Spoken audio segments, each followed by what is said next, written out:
തോൽവികൾ ഏറ്റുവാങ്ങാൻ ഗൗതം ഗംഭീറിൻ്റെ ജീവിതം പിന്നെയും ബാക്കി. ഇന്ന് മാത്രമേ ഈ ഇന്ത്യ സൗത്ത് ടെസ്റ്റ് പരമ്പരയെ കുറിച്ച് പറയാനുള്ളൂ.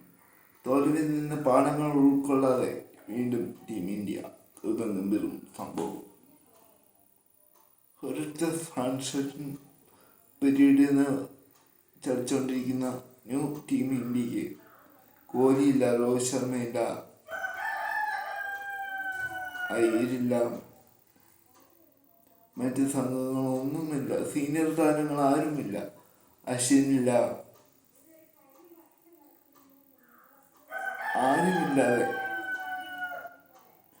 ഒരു പുതിയ ടീം ഇന്ത്യക്ക് നൽകേണ്ട പിച്ചാണോ ഈ പിച്ച് എന്ന് നമുക്കൊന്ന് ചിന്തിക്കേണ്ട സമയം ആയിരിക്കും.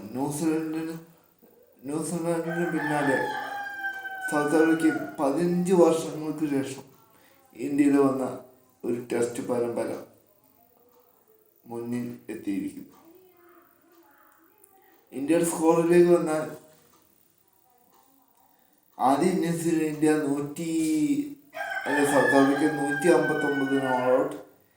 ഇന്ത്യ മറുപടിയായിട്ട് രാഹുലിന്റെ മികവിൽ 159 ഓൾ ഔട്ട്. ഓൾ ഔട്ട് എന്ന് പറയാൻ പറ്റില്ല, ക്യാപ്റ്റൻ ഗില്ലിന് പരിക്കായിരുന്നു.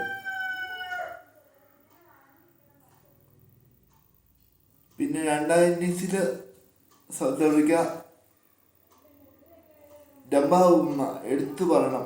ഈ കളി ഒരാളാണ് ഇന്ത്യയുടെ തട്ടിപ്പറിച്ചുകൊണ്ട് പോയത്, അത് ഡംബാവുമ്മയാണ്, സൗത്ത് ആഫ്രിക്ക ക്യാപ്റ്റൻ. കുള്ളൻ എന്ന് വിളിച്ച് നമ്മുടെ യശകുമാർ കളിയാക്കിയ താരം. ആ കുള്ളനാണ് ഇന്ത്യയുടെ കയ്യിൽ നിന്ന് കളി തട്ടിപ്പറിച്ചുകൊണ്ട് പോയത്. 55 റൺ നോട്ട് ഔട്ട്.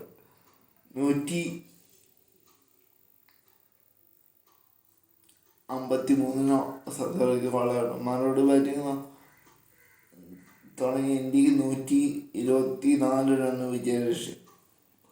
തുടക്കത്തിലെ രാഹുലും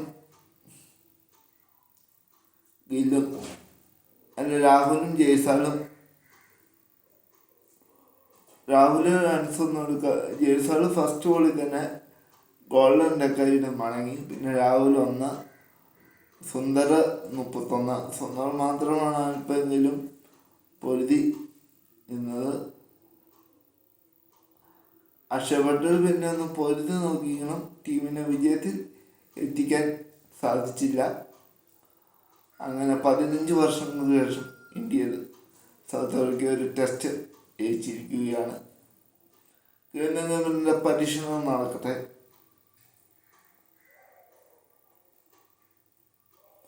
ഗവൺമെന്റിന് എത്രയും പെട്ടെന്ന് ഈ നിലപാട് മാറ്റിയില്ലെങ്കിൽ ഉറപ്പിച്ച് ഞാൻ പറയാം, ടെസ്റ്റിൽ നല്ല T20 നല്ല കോച്ചാണ്, പക്ഷെ ടെസ്റ്റിലും വമ്പൻ പരാജയമാണ്.